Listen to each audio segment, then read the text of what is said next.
ओम ह्रीं अरहं णमोजिनाणं गुणानां विस्तरं वक्ष्ये स्वभावानां तथैव च पर्यायाणां विशेषेण नत्वा वीरं जिनेश्वरम्। जय बोलो शासनाधिपति भगवान वर्धमान महावीर स्वामी की जय। आचार्य भगवंत श्री देवसेन गणी महाराज की जय। आचार्य भगवंत गुरुदेव श्री विद्यासागर जी समय सागर जी महाराज की जय।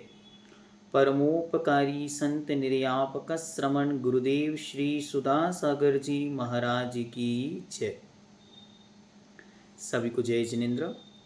आप सभी का स्वागत है आज के इस विशेष सत्र में। आइए हम सभी आलाप पद्धति ग्रंथ पर विशेष चर्चा आज करेंगे। सर्वप्रथम आलाप पद्धति, इसका मतलब क्या है? आलाप मतलब होता है बोलना, वचन, और पद्धति मतलब होता है तरीका, रीति, रिवाज, परंपरा।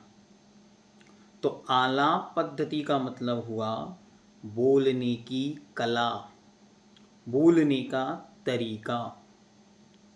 और बहुत अच्छे और सुंदर शब्दों में यदि हम कहें तो आलाप पद्धति का मतलब हुआ द आर्ट ऑफ कम्युनिकेशन या फिर द आर्ट ऑफ स्पीकिंग। बोलने की कला ही यहाँ पर आलाप पद्धति नाम से है। अब यह जो ग्रंथ है वह बहुत ही सुंदर ग्रंथ है। इसके अंदर पूज्यवर ने सर्वप्रथम मंगलाचरण, उसके बाद द्रव्याधिकार, जिसके अंदर आपको द्रव्यों के विषय में सामान्य द्रव्य की डेफिनेशन, गिनती, कौन कौन से द्रव्य हैं, बस इतना ही विषय दिया। इसके बाद गुणाधिकार, यह सामान्य और विशेष करके दो प्रकार से गुणों की चर्चा है, और फिर किस द्रव्य में कितने गुण पाए जाते हैं इसका सामान्य विवेचन है। इसके बाद गुण व्युत्पत्ति अधिकार, इसमें एक एक गुण को डिफाइन किया गया है और सामान्य से उन गुणों की डेफिनेशन दी गई है। इसके बाद पर्याय अधिकार, यहाँ पर पर्यायों की चर्चा बहुत सुंदर शब्दों में पूज्यवर ने की है। थोड़ा सा विषय ज़्यादा हो जाता है क्योंकि 2-3 प्रकार से पर्याय समझाई हैं। अर्थ पर्याय, व्यंजन पर्याय, स्वभाव पर्याय, विभाव पर्याय, द्रव्य पर्याय और गुण पर्याय। फिर इसके बाद आता है पर्याय व्युत्पत्ति अधिकार, ये भी एकदम सरल है और सामान्य है। फिर आता है स्वभाव अधिकार, इसमें द्रव्यों के लक्षणों की चर्चा की गई है, जो विषय अत्यंत सरल है। इसके बाद आता है स्वभाव व्युत्पत्ति अधिकार, इसके अंदर जो 21 प्रकार के स्वभाव हैं उनकी डेफिनेशन दी गई है। इसके बाद आता है प्रमाण अधिकार, जो बहुत सरल तरीके से तत्वार्थ सूत्र के 2-3 सूत्रों का पूरा सार संक्षेप है, जिसे आपने छेढ़ाला में भी पढ़ा था। ऊपर ज्ञान, उसके 2 प्रकार, प्रत्यक्ष और परोक्ष। प्रत्यक्ष के 2 भेद, विकल और सकल, और परोक्ष के 2, मति ज्ञान, श्रुत ज्ञान। इस प्रकार से सामान्य सी चर्चा वहाँ पर पूज्यवर ने दी हुई है। इसके बाद प्रमाण व्युत्पत्ति अधिकार, यहाँ पर भी प्रमाण की व्युत्पत्ति आपके सामने उपलब्ध है, जिसमें सामान्य से 2-3 सूत्रों में एक नया विषय हम सबके सामने पूज्यवर ने रखा है। बस इतना सा ही विषय इस वर्ष हमको पढ़ना है, जो कि अत्यंत सरल है और बहुत ही सुंदर है। इसलिए हम सब इस ग्रंथ को अच्छी तरह पढ़ने का प्रयास करेंगे। सामान्य से पूज्यवर देवसेन गणी महाराज ये दिगंबर जैन संप्रदाय में बहुत ही मान्य आचार्य हैं। इन्होंने अपने द्वारा आलाप पद्धति, नए चक्र, तत्वसार और आराधना सार नाम की कृतियों को लिखा। जब आपको लगा कि जो नए चक्र नाम का जो ग्रंथ प्राकृत भाषा में लिपिबद्ध है वो बहुत क्लिष्ट हो रहा है, कठिन हो रहा है, तो फिर उसको सरल करने की दृष्टि से आपने इस ग्रंथ को लिखा था। आइए सबसे पहले देखते हैं मंगलाचरण। गुणानां विस्तरं वक्षे शुभावानां तथैव च पर्यायाणां विशेषेण नत्वा वीरं जिनेश्वरम। वीरम जिनेश्वरम अर्थात अंतिम तीर्थेश भगवान वर्धमान महावीर स्वामी को नत्वा नमस्कार करके, गुणानाम गुणों के, विस्तरम वक्षे विस्तार में कहूँगा, अर्थात गुणों के विस्तार को कहूँगा, तथैव च और भी, स्वभावानाम स्वभावों को भी कहूँगा, पर्यायाणाम विशेषेण और पर्यायों की विशेषता को भी कहूँगा। इस प्रकार उन्होंने संकल्प ही किया कि मैं वीरनाथ अर्थात अंतिम तीर्थेश को नमस्कार करके गुण, स्वभाव और पर्यायों का विशेष कथन करूँगा। अब टीकाकारों ने उस वीर शब्द को अलग अलग प्रकार से डिफाइन करके और उससे 24 तीर्थंकर ऐसा अर्थ भी निकाला है। वो कैसे निकलता है? तो वह अंका नाम वामनो गति या वामतो गति, अंकों की उल्टी गति होती है। इस दृष्टि से वा यहाँ पे 4 बनेगा, या रा ला वा, ऐसे हम अक्षरों को लिखते हैं। तो लास्ट अक्षर कौन सा आएगा? तो हम अक्षर लिखेंगे या, रा, वा, ला और वा आता है 2 नंबर पर। तो जो या, वा, रा, ला जो अंतिम अक्षर बनेंगे उसमें 4 नंबर पर आता है वा, तो हो गया 4 वा, और रा आता है 2 नंबर पर, दोनों को मिला देंगे तो बन जाएगा 24। इस प्रकार 24 तीर्थंकर शब्द भी उन्होंने इस वीर शब्द से निकाला है, जिसका अर्थ यह हुआ कि 24 तीर्थंकर भगवानों को नमस्कार करके मैं इस ग्रंथ को कहूँगा।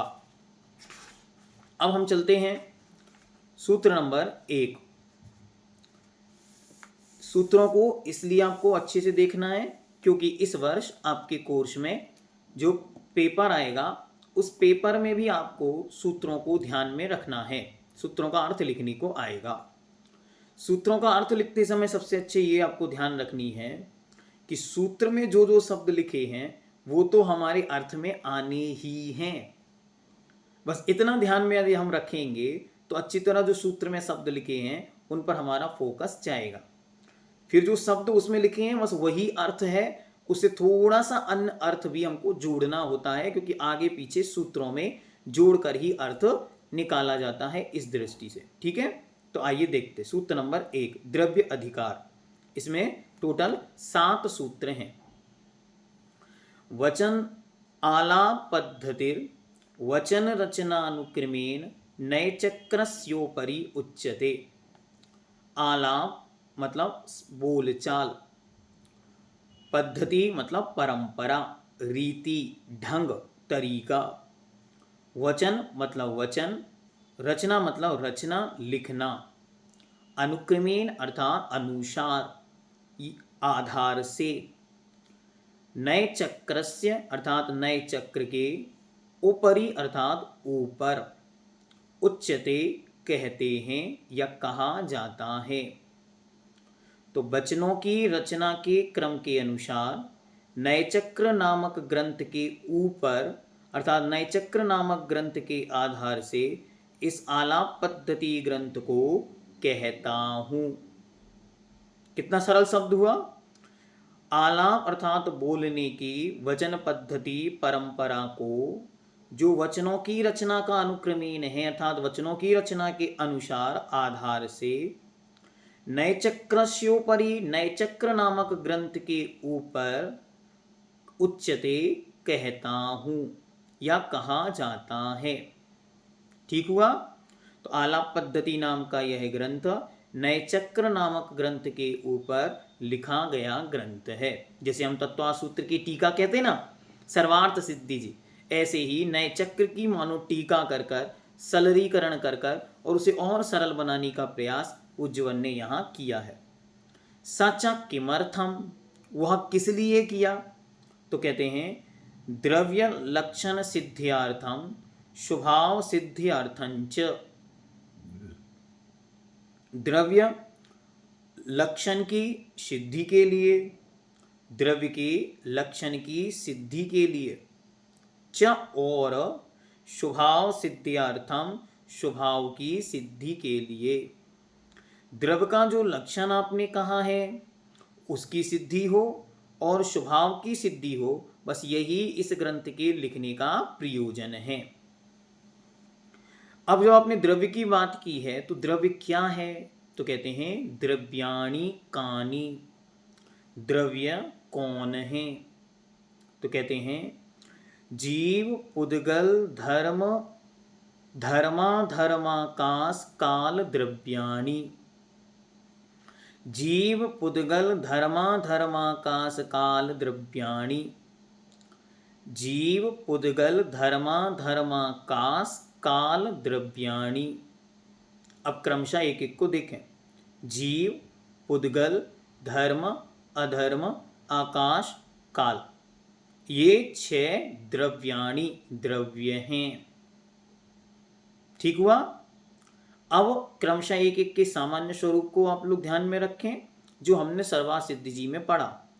जिसमें चेतना पाई जाती है वह जीव है, जिसमें स्पर्श रसगंध वर्ण पाया जाता है वह पुद्गल है, जो चलते हुए जीव और पुद्गल को चलने में सहकारी कारण है वह धर्म द्रव्य है, जो ठहरते हुए जीव और पुद्गल को ठहरने में सहकारी कारण है उसका नाम अधर्म द्रव्य है, जो अवगाहना प्रदान करता है उसका नाम आकाश द्रव्य है, और जो परिणमित होते हुए जीव और पुद्गल के परिणमन में सहकारी कारण है उसका नाम काल द्रव्य है।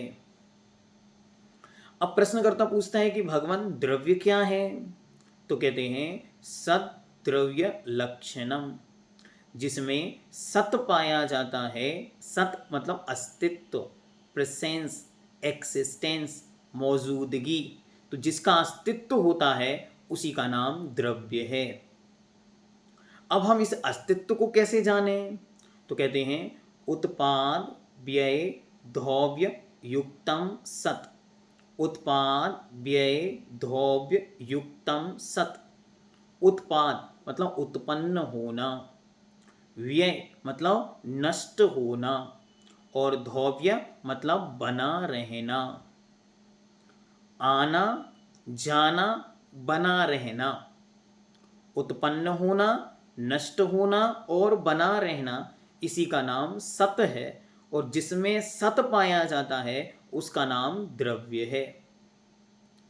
उत्पन्न होना मतलब नई पर्याय को धारण करना, व्यय होना मतलब पुरानी पर्याय छूट जाना, और धौव्य मतलब उसमें निरंतर गुणों का समावेश बना रहना। इसी में से 2 शब्द निकले, एक गुण और एक पर्याय।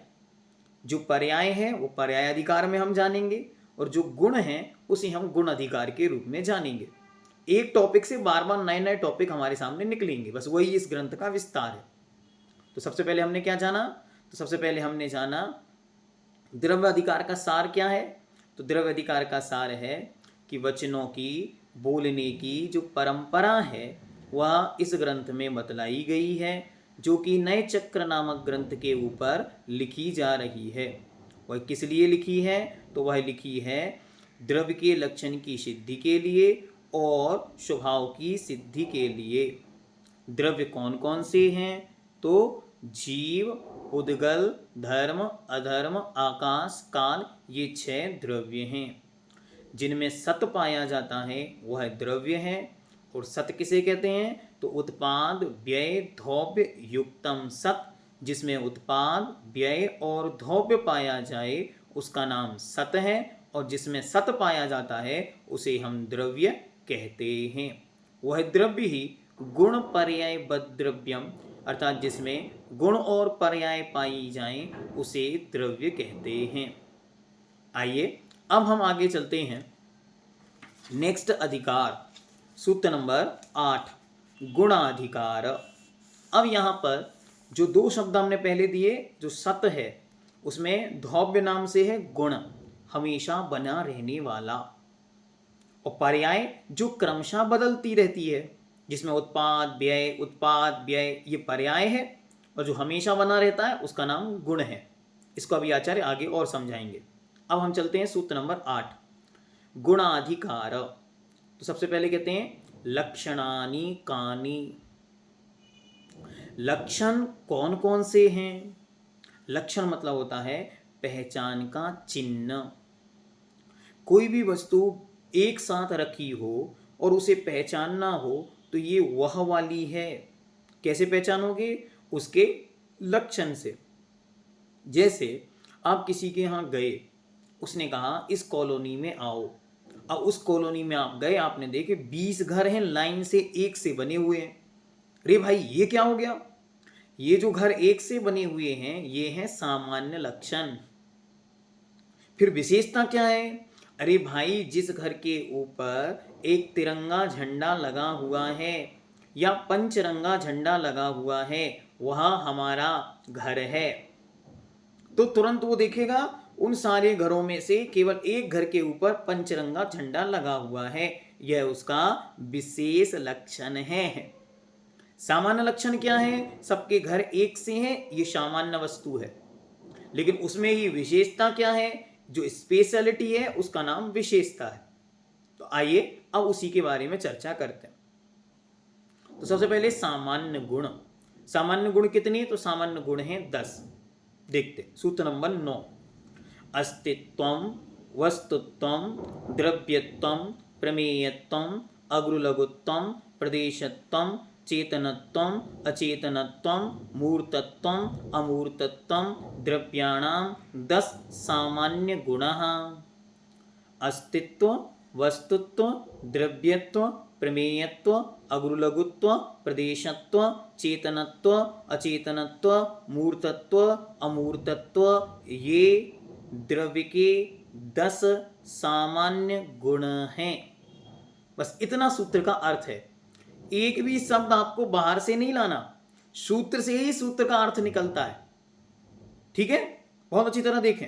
अस्तित्व, वस्तुत्व, द्रव्यत्व, प्रमेयत्व, अग्रुलघुत्व, प्रदेशत्व, चेतनत्व, अचेतनत्व, मूर्तत्व, अमूर्तत्व, ये द्रव्य के 10 सामान्य गुण हैं। अर्थात जो जो द्रव्य होते हैं उनमें सामान्य से ये 10 लक्षण, पहचान के चिन्ह पाए जाते हैं। क्लियर? एकदम माइंडसेट बनाकर माला फेरो रोज।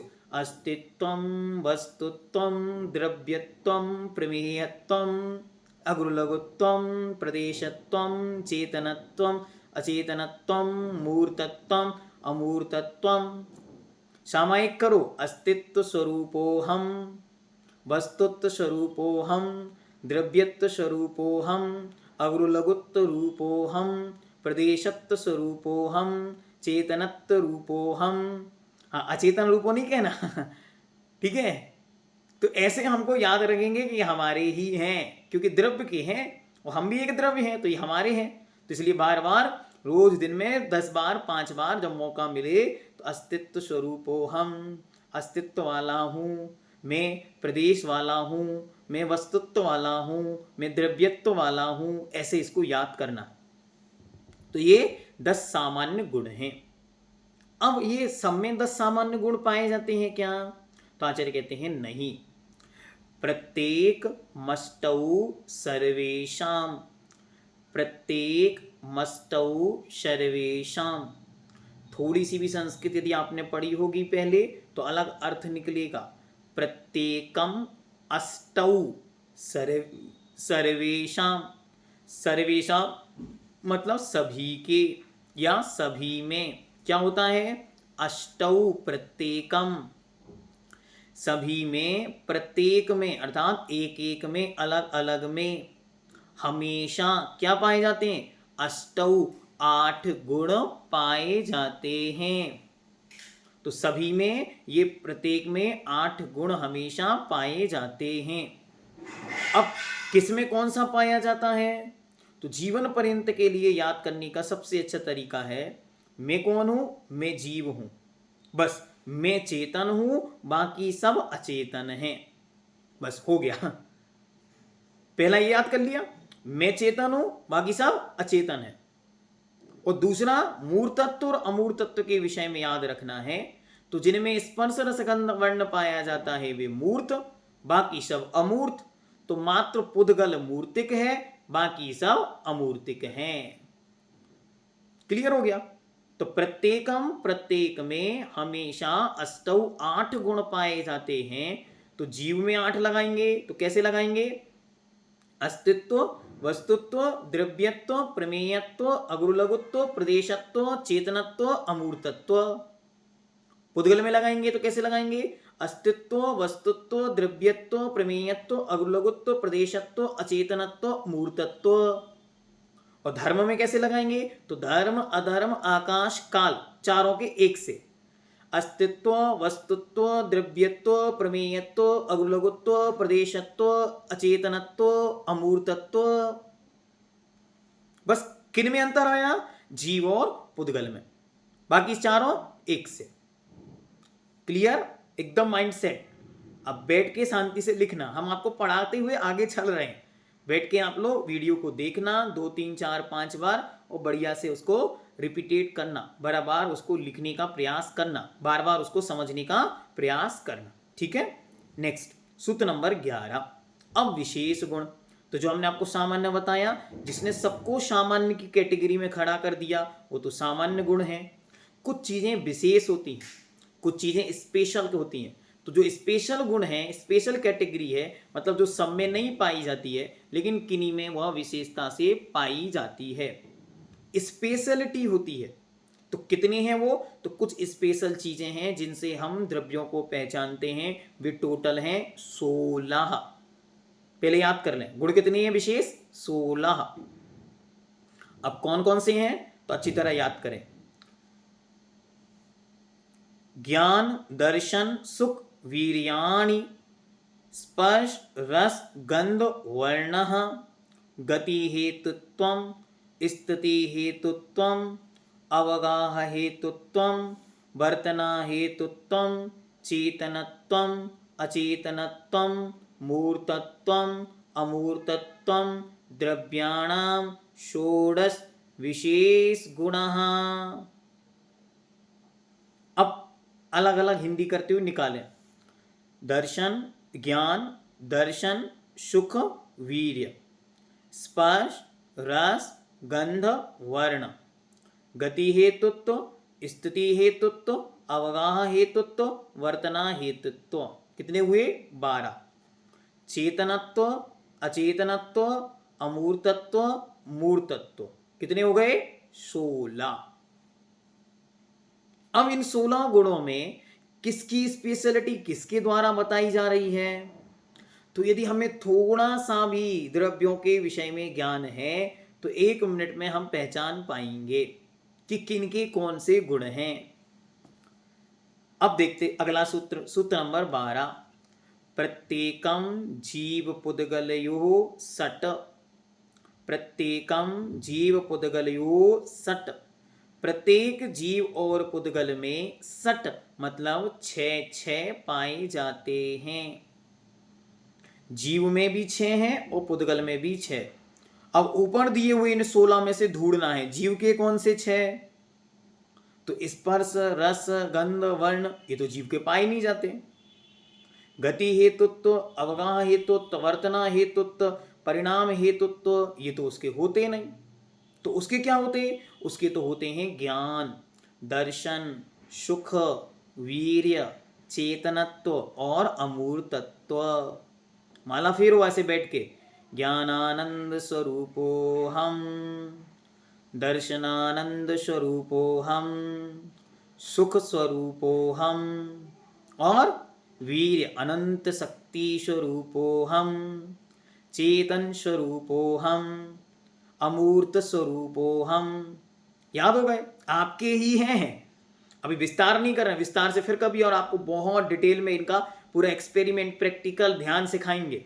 ठीक है, अभी बात इतना ध्यान रखना है, हमारे कौन से, हम ही जीव हैं, तो हमारे 6 ज्ञान, दर्शन, सुख, वीर्य, चेतनत्व और अमूर्तत्व, ये हमारे। अब हमारा पड़ोसी कौन है? हमारा पड़ोसी है पुद्गल। इसका क्या है?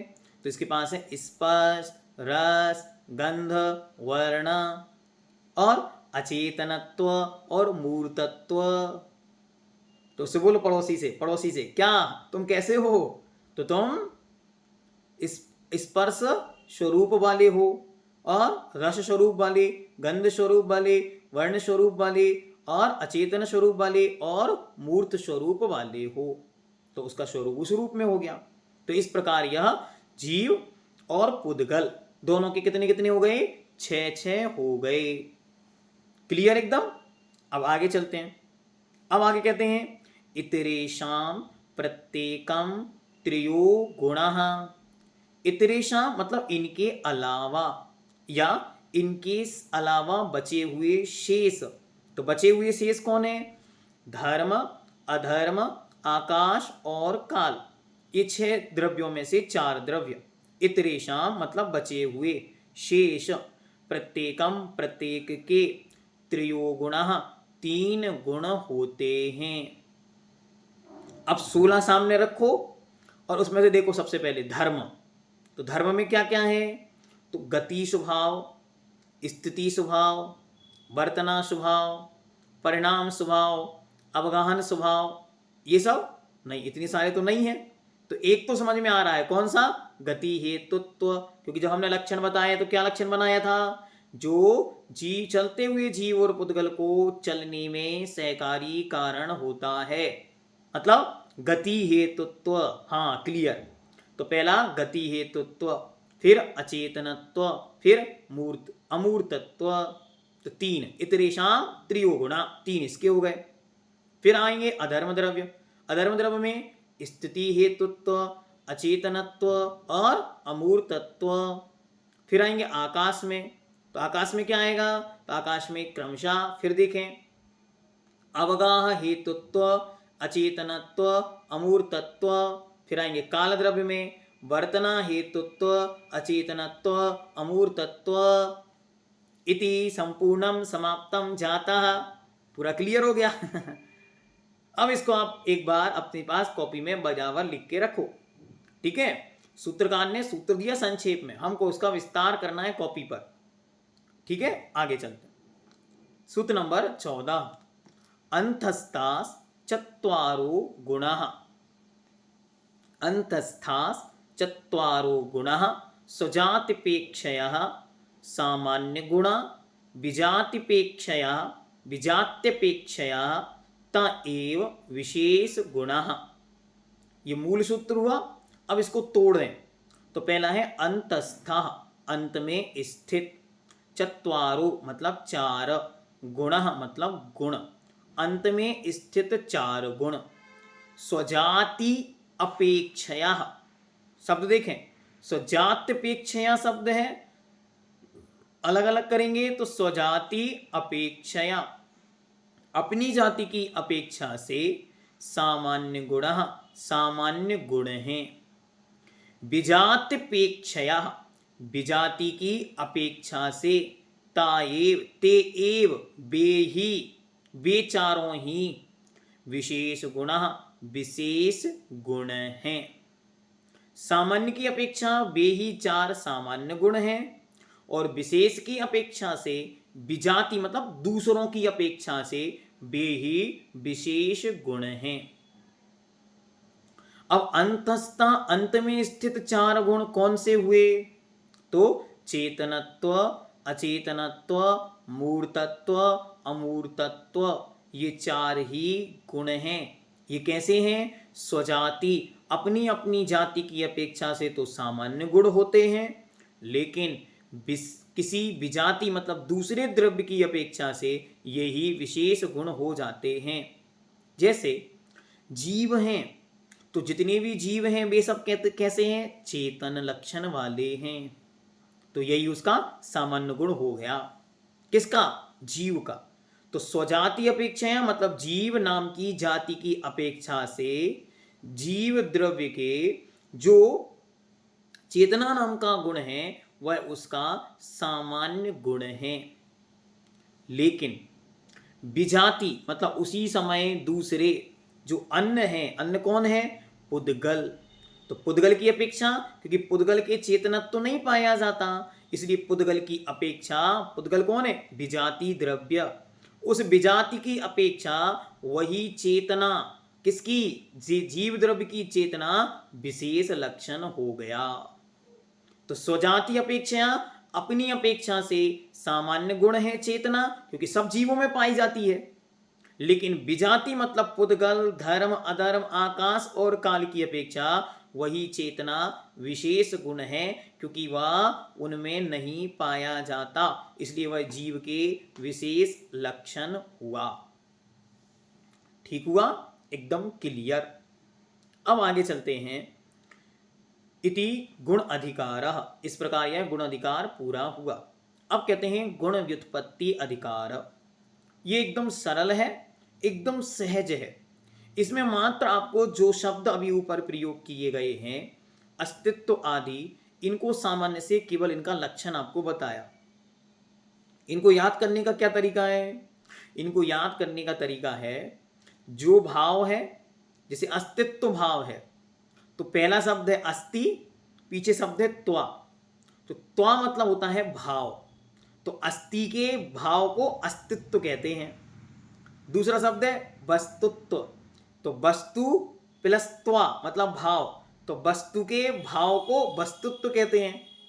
तीसरा शब्द क्या है? द्रव्यत्व, तो द्रव्य प्लस त्वा, द्रव्य के भाव को द्रव्यत्व कहते हैं। अगला शब्द है प्रमेयत्व, तो प्रमेय प्लस त्वा, प्रमेय के भाव को प्रमेयत्व कहते हैं। अगुरुलघु, अगुरुलघुत्व, अगुरुलघु के भाव को अगुरुलघुत्व कहते हैं। प्रदेशत्व, प्रदेश के भाव को प्रदेशत्व कहते हैं। चेतनत्व, चेतना के भाव को चेतनत्व कहते हैं। अचेतनत्व, अचेतना के भाव को अचेतनत्व कहते हैं। मूर्त के भाव को मूर्तत्व कहते हैं और अमूर्त के भाव को अमूर्तत्व कहते हैं। ये तो हो गए इनके सामान्य लक्षण। ये आपको याद रखने हैं कि अगर प्रश्न आएगा तो हमको यही उत्तर लिखना है कि गुण व्युत्पत्ति अधिकार का सार लिखिए, तो क्या करना? पूरे एक तरफ सामान्य से गुण लिखो, उसके सामने उनका सामने वाला पहला शब्द लिखो, प्लस का साइन बना के त्वा लिखो, सामने लिखो अस्ति के भाव को अस्तित्व कहते हैं। Definition complete. अब देखते पूज्यवर ने क्या डेफिनेशन दी। ठीक है, सूत्र नंबर 92। सह भुवो गुणः क्रमवर्तिनः पर्यायः। सह मतलब साथ साथ, भुवा मतलब होने वाला, जो साथ साथ होने वाला है या साथ साथ रहता है वह गुणा गुण है। मतलब जो हमेशा था, हमेशा है और हमेशा रहेगा वह गुण है। क्रम वर्तिनः पर्यायः, क्रम से वर्तिनः मतलब होती हैं या बदलती हैं। तो जो क्रम से बदलती हैं, क्रम से होती हैं, क्रम से जो चेंज होता है उसका नाम पर्याय है। अच्छी तरह याद कर लें, दिमाग में सेट कर लें। हमारा ज्ञान नाम का गुण है, जो जब हम निगोद में थे तब भी था, हम त्रेंचों में थे तब भी था, हम मनुष्य हैं तब भी है, और हम कल सिद्ध भगवान बनेंगे तब भी वह साथ रहेगा। ये क्या हो गया? सैभवो गुणः, साथ साथ रहने वाला गुण है। पहले अंगूठी थी तब भी पीलापन था, आज तोड़कर कुंडल बना दिए कान के बाला, पीलापन आज भी है। तो सहभवो गुणा। क्रमवर्तिनः पर्याया, और जो क्रम से होती हैं उनका नाम पर्याय है। एक के बाद एक बदलती चली जाती हैं, तो जो क्रमशः होती हैं उनका नाम पर्याय है। जैसे पहले हम नारकी थे, आज हम मनुष्य हैं। तो पहले वाली नरक पर्याय का विनाश हुआ, मनुष्य वाली पर्याय दिख रही है। कल हम देव बनेंगे तो मनुष्य वाली पर्याय समाप्त हो जाएगी, देव वाली पर्याय प्रकट हो जाएगी। तो क्रमवर्तीनः क्रम क्रम से होती हैं वे पर्याय हैं। अब गुण की डेफिनेशन क्या है? तो कहते हैं गुण्यते पृथक क्रियते द्रव्यम द्रव्यात् यह यही ते गुणः। यही मतलब जिनके द्वारा गुण्यते पृथक क्रियते गिने जाते हैं, पृथक अलग किए जाते हैं, द्रव्यम द्रव्यात् द्रव्य से द्रव्य को जो अलग कर देते हैं, पृथक कर देते हैं, उनका नाम गुण है। जैसे ज्ञान, ज्ञान ने क्या किया? एक ज्ञान ने पुद्गल नव धर्म अधर्म काल इनते न्यारी है जीव चाल। 1 मिनट में ज्ञान नाम के एक गुण ने जीव को सब द्रव्यों से उठा के अलग कर दिया। इसे कहते हैं गुण। जो हमें बाकी सबसे अलग कर दे उसे कहते हैं गुण। शहर में इतने लोग हैं, ये अकेले स्पेशल क्यों? इनकी ये बातें प्रमुख हैं। अच्छा बोलते हैं, बहुत मधुर स्वभावी हैं, रोज मंदिर आते हैं, दुकानदारी बहुत ईमानदारी से करते हैं, ये है इनकी विशेषता, ये उनके गुण। तो गुण किसे कहते हैं? जो मिले हुए द्रव्यों में से द्रव्य को पृथक कर दें, अलग कर दें, उनका नाम गुण है। अस्ति इति एतस् भावो अस्तित्वम सदरूपत्वम। सत मतलब अस्तित्व, तो अस्ति इसके भाव को अर्थात सतपने को अस्तित्व कहते हैं। सत रूपत्वम मतलब अस्तित्वपने को अस्ति अस्ति कहते हैं, और अस्ति के भाव को अस्तित्व कहते हैं। तोड़े सूत्र को, अस्ति इति एतस् भावो अस्तित्वम सत रूपत्वम। सत के स्वरूप वाला जो है, मतलब हमेशा जो बना रहने वाला है, वो सत स्वरूप है, उसे हम अस्ति कहते हैं। 8वीं 7वीं 8वीं में अगर संस्कृत पढ़ी होगी थोड़ी सी भी तो याद होगा, अस्ति मतलब होता है। अस्ति का मतलब भी क्या होता है। तो जो है का जो भाव है वही अस्तित्व है। अस्ति इसके भाव को अर्थात सदरूपत्वपने को अस्तित्व कहते हैं। अब 95, वस्तुनो भावो वस्तुत्वम सामान्य विशेषात्मकम वस्तु। वस्तु के भाव को वस्तुत्व कहते हैं, और वह वस्तु सामान्य विशेष आत्मक होती है। मतलब हर वस्तु में कुछ चीज़ें सामान्य होती हैं तो कुछ चीज़ें विशेष होती हैं। हाँ, प्रत्येक में कुछ सामान्य होती हैं, कुछ विशेष होती हैं। जैसे हम और आप सब मनुष्य हैं, तो ये हमारी सामान्यता हो गई, ये हमारी सामान्य वस्तु हो गई। लेकिन उसमें हम और आप में अंतर क्या? कोई गृहस्थ है तो कोई व्रती है, कोई विद्वान है तो कोई स्वाध्यायी है, तो सबके अलग अलग विशेषताएं हो गई।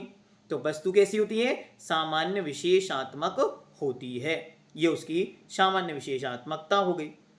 अब आगे कहते हैं अगला, द्रव्यस्य भावो द्रव्यत्वम। द्रव्य के भाव को द्रव्यत्व कहते हैं। निज निज प्रदेश समूह अखंड वृत्तया स्वभाव विभाव पर्यायान द्रवति द्रोष्यति अध्रुवत इति द्रव्यम। अब द्रव्य क्या है? तो कहते हैं अपने अपने प्रदेश समूह के द्वारा अखंड वृत्तया, अखंड पने से मतलब टूटता नहीं है, बिना टूटे बिना बिखरे अपने अपने निज निज स्वरूप से, कभी विभाव रूप में तो कभी स्वभाव रूप में जो परिणमित होता था, होता है और आगे होएगा, उसका नाम द्रव्य है। और उस द्रव्य के भाव का नाम द्रव्यत्व नाम का गुण है। क्लियर हुआ? अब आगे चलते हैं। सद द्रव्य लक्षणम।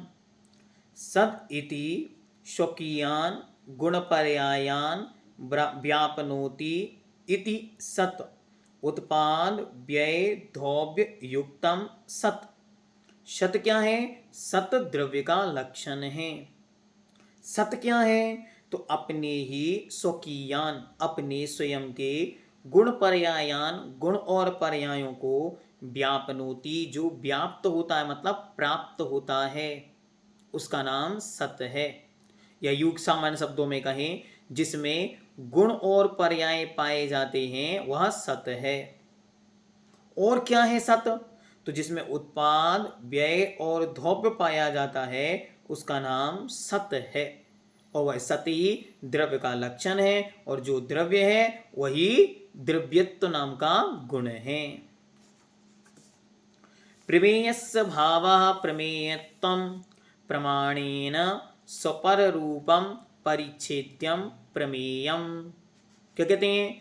प्रमेयस्य भावः प्रमेयत्वं, प्रमेय के भाव को प्रमेयत्व कहते हैं।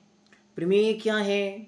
अब प्रमेय शब्द को जानना, तो प्रमेय क्या है? तो कहते हैं प्रमाणेन, प्रमाण के द्वारा, स्वपर रूपम परिच्छेद्यम, जो स्व अपने और पर के रूप को, स्वरूप को जानता है या जनाता है, उसका नाम प्रमेय है।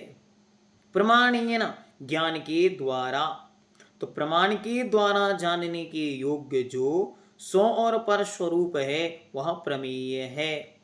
अच्छी तरह समझना, हमारे पास क्या है? ज्ञान नाम का गुण, जिसके द्वारा हम वस्तु को जानते हैं। लेकिन वस्तु के पास क्या है? वस्तु के पास अपना प्रमेय नाम का गुण है, जिसके कारण वो हमारे ज्ञान का विषय बनती है। तो हमारे पास ज्ञान नाम का गुण है, इसलिए हम वस्तु को जानते हैं, और वस्तु के पास प्रमेय नाम का गुण, इसलिए वो हमारी जानने में आती। क्लियर है? तो प्रमेयत्व तो क्या हुआ? जनाने की शक्ति का नाम प्रमेय है। आगे 99, अगुरु लघु भावो अगुरु लघुत्वम सूक्ष्म अवाग गोचर प्रतिक्षणम वर्तमान आगम प्रमाणात अभ्युपगम्य अगुलघु गुणः। अग्रुलघुत्व के भाव का नाम, अग्रुलघु के भाव का नाम अग्रुलघुत्व है। यह अग्रुलघु क्या है? तो अग्रुलघु नाम का एक विशेष गुण है। ये कैसा होता है? तो सूक्ष्म है। अवाग गोचरा, वचनों के द्वारा कहा नहीं जा सकता। प्रतिक्षणम वर्तमाना, और प्रतिक्षण परिवर्तनशील है, अर्थात प्रत्येक क्षण बदल रहा है। आगम प्रमाणात अभ्युपगम्य, और केवल आगम के प्रमाण से जाना जाता है, उसका नाम अग्रुलघु है। अब ध्यान में सेट करो, अग्रुलघु क्या है? अत्यंत सूक्ष्म है, वचनों के द्वारा कहा नहीं जा सकता है, प्रतिक्षण बदल रहा है, आगम के प्रमाण से जाना जाता है, उसका नाम अग्रुलघु है। और उस अग्रुलघु गुण के भाव का नाम अग्रुलघुत्व है। आगे, प्रदेशस्य भाव प्रदेशत्वं क्षेत्रत्वं अभिभागी पुद्गल परमाणुना बट्ठद्धम बस्तद्धम। प्रदेशस्य भावः प्रदेशत्वं, प्रदेश के भाव का नाम प्रदेशत्व है। प्रदेश क्या है? तो प्रदेश कैसे कहते हैं? तो अभिभागी, जिसका दूसरा कोई टुकड़ा नहीं होता, ऐसे पुद्गल के परमाणु के द्वारा जो अवस्थितम स्थित होता है, घेरता है, रुकता है, उसका नाम प्रदेश है। पुद्गल के उस परमाणु का जिसका कोई दूसरा टुकड़ा नहीं हो सकता है, उसके द्वारा जितने स्थान को, जितनी जगह को घेरा जाए, रोका जाए, उसका नाम प्रदेश है। उस प्रदेश के भाव का नाम प्रदेशत्व है, जिसे हम क्षेत्रत्व भी कहते हैं। ये करता क्या है? ये प्रत्येक द्रव्य को आकार देता है, कि द्रव्य इस आकार रूप है, वह आकार देने का काम इसका ही है। चेतनस्य भावश्चेतनत्वं चैतन्यम अनुभवनम। चेतन के भाव का नाम चेतनत्व है, और चैतन्य क्या है? अनुभवनम, जिसकी हमें अनुभूति होती है, या अनुभव करना ही चैतन्य है। आंख बंद करके देखो, अनुभूति है? हाँ, अनुभव है। किसका अनुभव है? निज का अनुभव है। हाँ, मैं हूँ, ये मेरा प्रेजेंस जो है, इसी का नाम अनुभव है, और इस अनुभव के भाव का नाम चेतनत्व है। अचेतनस्य भावो अचेतनत्वम अचैतन्यम अननुभवनम। अचेतन का भाव अचेतनत्व है। अचेतनत्व क्या है? अननुभवनम, जिसका कोई अनुभव नहीं है। पुस्तक में कोई अनुभव नहीं है, पुस्तक अचेतन है इसीलिए। मूर्तस्य भावो मूर्तत्वम रूपादि मत्तत्वम। क्या कहते हैं? मूर्ति के भाव का नाम मूर्तत्व है, और ये मूर्तिपना क्या है? तो कहते हैं रूपादि मत्तत्वम, अर्थात जो स्पर्श रस गंध और वर्ण से युक्त है वो मूर्त है, और उस मूर्त के भाव का नाम मूर्तत्व है। अमूर्तस्य भावो अमूर्तत्वम रूपादि रहितत्वम। जो स्पर्श रस गंध वर्ण आदि से रहित है वह अमूर्त है, और उस अमूर्त के भाव का नाम अमूर्तत्व है। इति गुण व्युत्पत्ति अधिकारः समाप्तम जातः। इस प्रकार यह आपका तीसरा अधिकार पूर्ण हुआ। कैसे इसको जानना? हमने आपको बता दिया। गुण, उसको दो भागों में तोड़ना। पहले अस्ति प्लस त्वा। अस्ति के भाव का नाम अस्तित्व है। अस्ति क्या है? अस्ति मतलब सद्भाव। फिर दूसरे को द्रव्य क्या है? द्रव्य लिखो, द्रव्य के भाव का नाम द्रव्यत्व। वस्तु क्या है? वस्तु के भाव का नाम वस्तुत्व। ऐसे तो ये आपका अधिकार एकदम सामान्य, सरल और सहज है। इसमें कोई भी बहुत विशेष या अलग वस्तु नहीं है। इसके बाद पर्याय अधिकारः, सूत्र नंबर 15। अब सबसे पहले देखें पर्याय क्या है। तो पर्याय मतलब है अवस्था। वस्तु निरंतर प्रतिसमय परिणमनशील है, बदल रही है, और जो प्रति समय परिणमित हो रही है, प्रति समय बदल रही है, प्रति समय चेंज हो रही है, उसका नाम है पर्याय। उस बदलाव के दो मुख्य कारण हैं। एक तो स्वभाव से अर्थात अपने आप वस्तु बदल रही है, इसका नाम है स्वभाव पर्याय। 6 शब्द हैं, याद कर लें, लिख लें। पहला शब्द है स्वभाव, अर्थात प्रत्येक वस्तु अपने आप पलट रही है, तो जिसमें किसी और पर निमित्त की अपेक्षा नहीं है, जो अपने आप बदलती है, उसका नाम है स्वभाव पर्याय। दूसरा शब्द है विभाव पर्याय। विभाव मतलब जो कर्माधीन या पर के निमित्त से बदलाव होता है, उसका नाम है विभाव पर्याय। जो दूसरों के या कर्म के निमित्त से बदलती है, परिणमित होती है, उसका नाम है विभाव पर्याय। तीसरे नंबर पर अर्थ पर्याय। अर्थ मतलब होता है एक क्षण रहने वाली, सूक्ष्म और वचनों के अगोचर, जिसे हम वचनों से नहीं कह सकते। अत्यंत सूक्ष्म है, जो प्रति समय बदल रही है, और कैसी है? एक क्षणवर्ती है। अत्यंत सूक्ष्म, क्षणवर्ती और प्रति समय परिणमनशील, इसका नाम क्या है? अर्थ पर्याय। अगला शब्द है व्यंजन पर्याय। व्यंजन पर्याय क्या है? जो स्थूल है, बहुत लंबे समय तक चलने वाली है, और वचनों के द्वारा कही जा सकती है, उसका नाम क्या है? उसका नाम है व्यंजन पर्याय। अब इसके उदाहरण समझें चारों के सामान्य से। पहला है स्वभाव पर्याय। जैसे सिद्ध भगवान की शुद्ध अवस्था में प्रति समय जो चेंज हो रहा है, वो उनका स्वभाव परिणमन है, उसमें कोई कर्म काम नहीं कर रहा। विभाव पर्याय जैसे हमारी मनुष्य पर्याय, ये क्या है? इस जीव द्रव्य की विभाव पर्याय है, कर्म के अधीन से हो रही है। मनुष्य गति नाम कर्म के उदय से, मनुष्य आयु कर्म के उदय से, आदि आदि। फिर इसके बाद है अर्थ पर्याय। अर्थ पर्याय मतलब जो प्रति समय बदल रही है, एक एक क्षण चेंज हो रही है, जैसे सिद्ध भगवान की शुद्ध पर्याय या सिद्ध पर्याय, हम मनुष्यों में प्रति समय होने वाला हमारा परिणमन जो एक एक क्षण बदल रहा है, जो अत्यंत सूक्ष्म है, कहा नहीं जा सकता, जो वचनों का विषय नहीं है। फिर इसके बाद आती है व्यंजन पर्याय, जो लंबे समय तक चलने वाली है, जैसे हमारी मनुष्य पर्याय। आज हम 27 वर्ष के हो गए तो 27 वर्ष से हमारी मनुष्य पर्याय बराबर है। आप 54 वर्ष के हो गए, 54 वर्ष से आपकी बराबर मनुष्य पर्याय है। तो ये क्या हो गई आपकी, ये व्यंजन पर्याय जो लंबे समय तक चलने वाली है। 4 शब्द समझ में आए, स्वभाव, विभाव, अर्थ, व्यंजन। अगले 2 शब्द और महत्वपूर्ण, याद कर लो, पूरा अधिकार यू हो जाएगा, पता ही नहीं चलेगा क्या विषय चल रहा था, एकदम सरल है। अगले 2 शब्द और याद करने।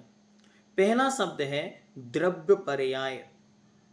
द्रव्यों में होने वाले परिणमन का नाम द्रव्य पर्याय है। जैसे हम जीव हैं तो हमारे जीव नाम के इस पर्याय का, जीव नाम के इस द्रव्य की, ये मनुष्य नाम की पर्याय है।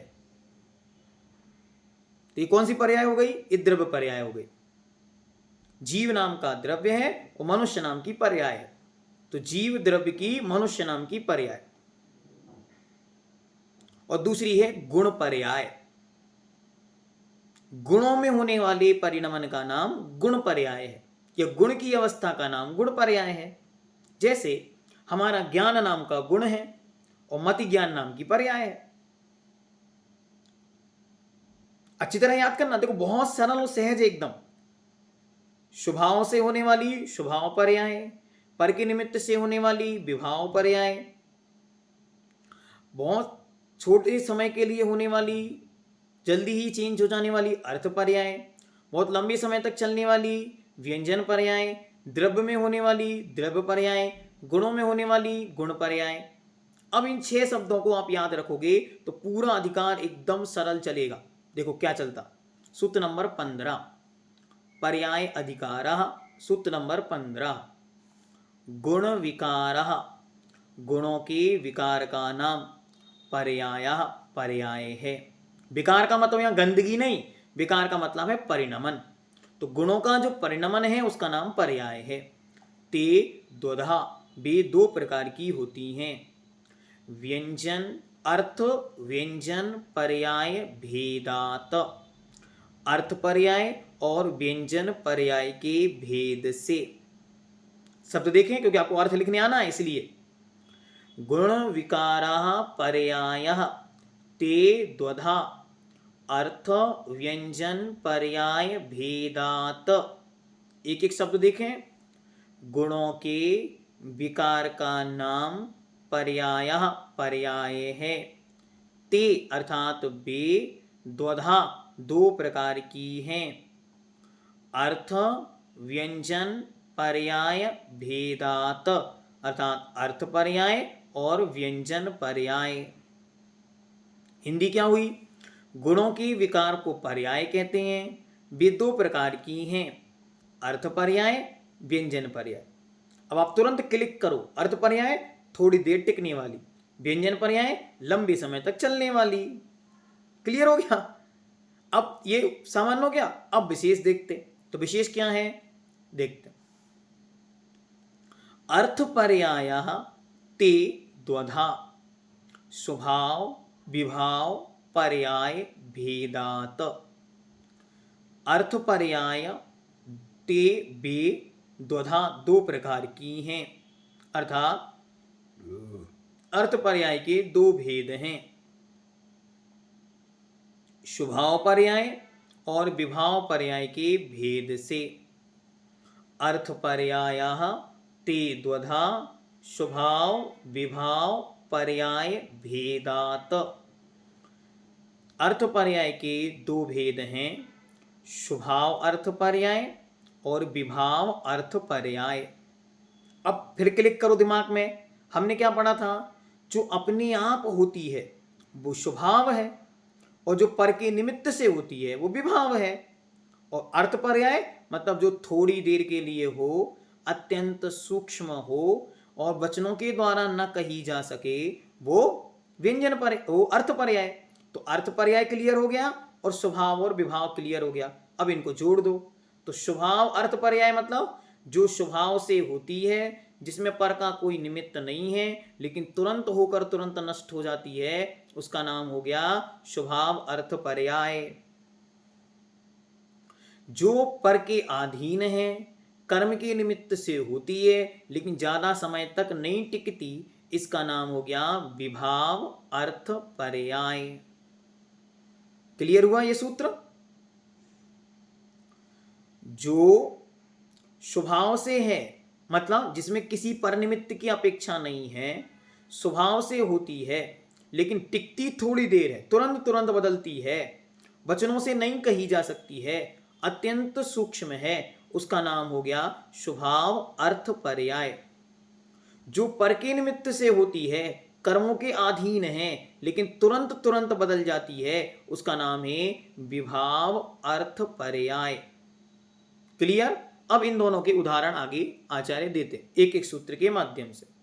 तो सूत्र नंबर 17, अघ्रु लघु विकारा स्वभाव अर्थ पर्याय ते द्वादशधा षड वृद्धि रूपा षड्ढानि रूपः अनंत भाग वृद्धि असंख्यात भाग वृद्धि संख्यात भाग वृद्धि संख्यात गुण वृद्धि असंख्यात गुण वृद्धि अनंत गुण वृद्धि इति षड वृद्धि। इस प्रकार यह 6 वृद्धि हुई। तथा अनंत भाग हानि असंख्यात भाग हानि संख्यात भाग हानि संख्यात गुण हानि असंख्यात गुण हानि अनंत गुण हानि इति षड्ढानि। इस प्रकार यह 6 हानि हुई। एवं षड वृद्धि षड्ढानि रूपा जेया।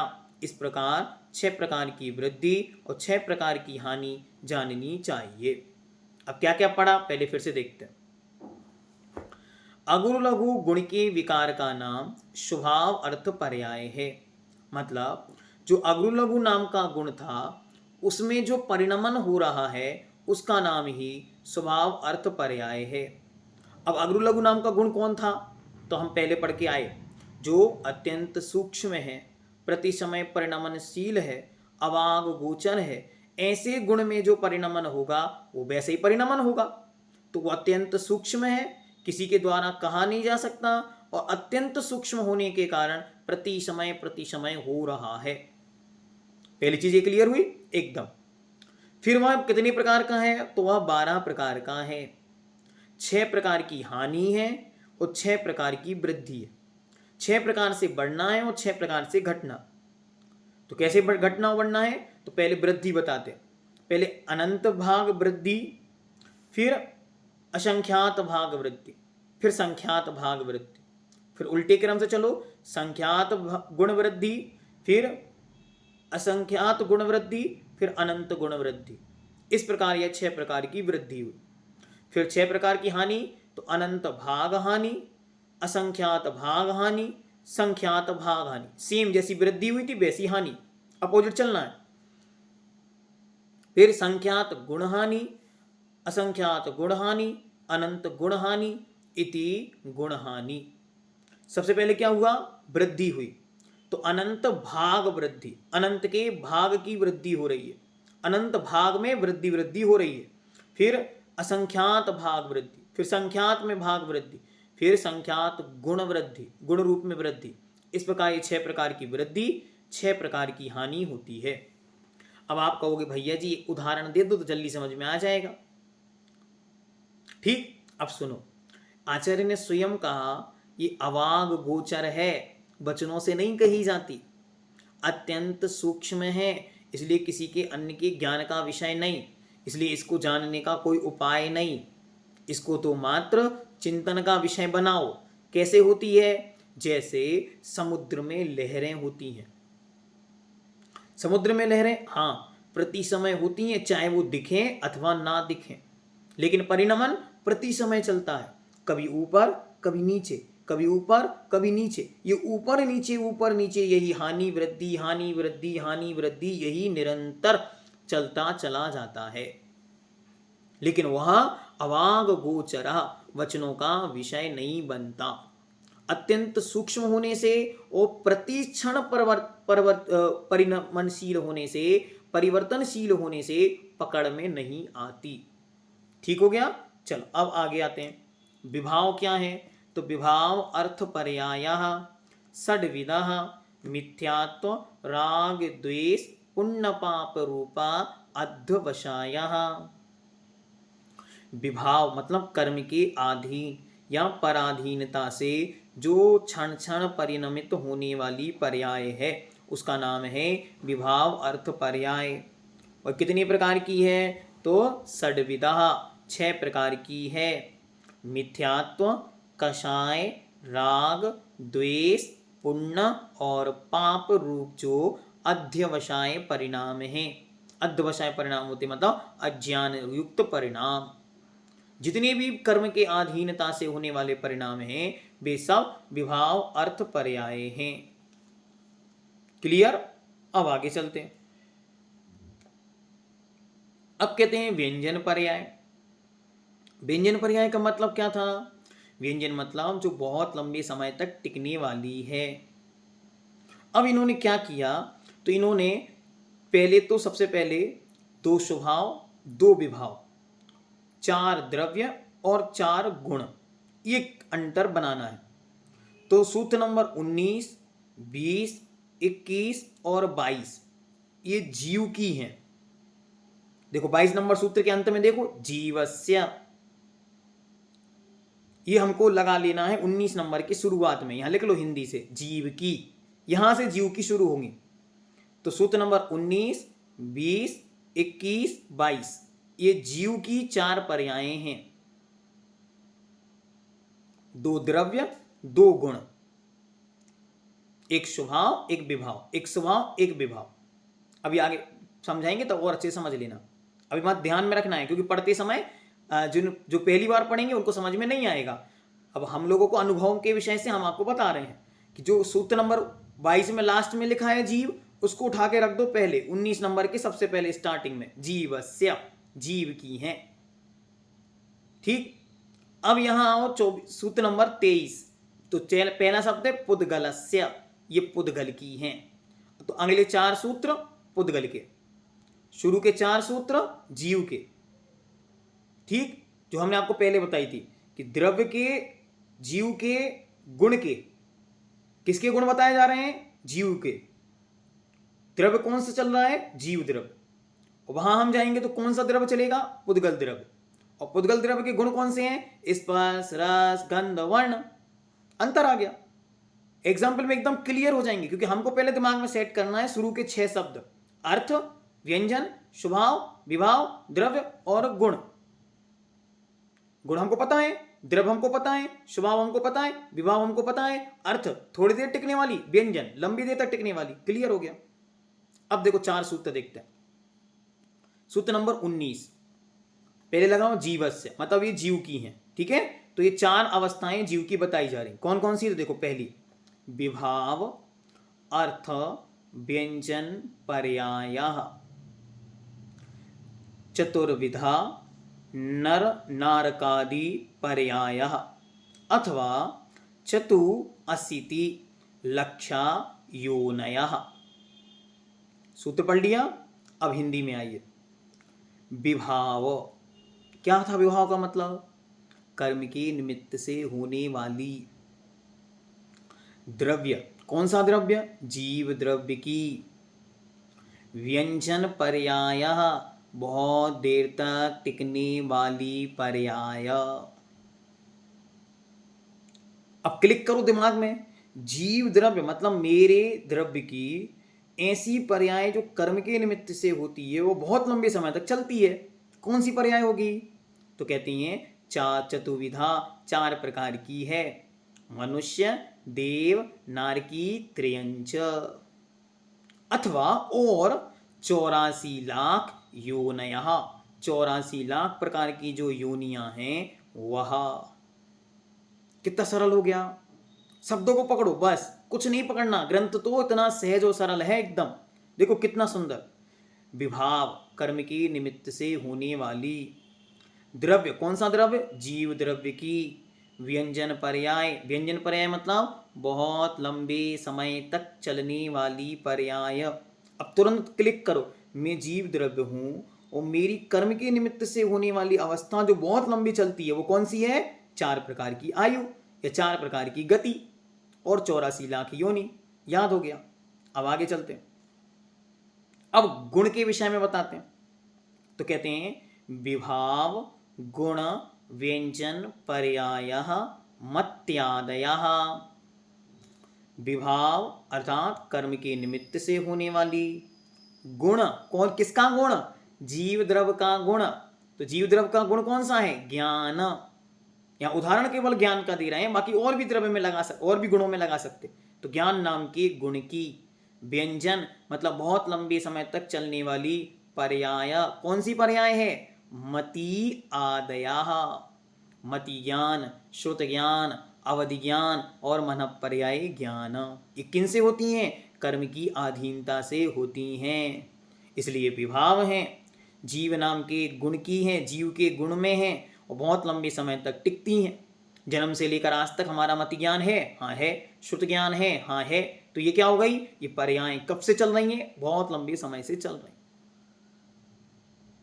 ठीक हो गया। ये 2 विभाव की हो गई। अब 2 स्वभाव की बता देते हैं बस।